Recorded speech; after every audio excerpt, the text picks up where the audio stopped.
एक बार एक महात्मा एक राज्य से गुजर रहा था। उसने सोचा राजा से ही मिल लूं। वह राजा के पास गया। राजा ने उसका खूब आदर सत्कार किया। इसलिए वह महात्मा कुछ दिनों के लिए राजा के पास ही रुक गया। राजा ने उस महात्मा से बहुत से सवाल किए। उस महात्मा ने बड़े ही विस्तार से राजा के सभी सवालों का जवाब दिया। अब उस महात्मा के जाने का समय हो गया था।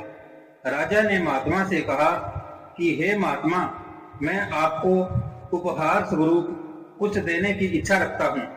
आप मेरे खजाने में से कुछ भी ले सकते हैं। महात्मा ने राजा से कहा कि तुम खजाने के रक्षक हो।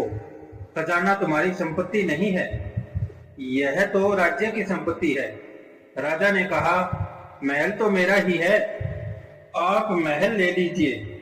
महात्मा ने कहा, नहीं, यह महल भी तुम्हारा नहीं है। इस महल पर भी प्रजा का अधिकार है। राजा ने महात्मा से कहा, हे महात्मा, आप ही बताइए कि मेरे पास ऐसा क्या है जिस पर मेरा अधिकार हो और मैं आपको दे सकूं। महात्मा ने कहा कि अगर तुम देने की ही इच्छा रखते हो तो तुम मुझे अपना अहंकार दे दो। यह सुनकर राजा उस महात्मा की बात को समझ गया, लेकिन वह नहीं जानता था कि उसका अहंकार उसे अंदर से धीरे धीरे खोखला बना रहा है। इसी अहंकार के कारण एक दिन वो अपना सब कुछ गंवा देगा।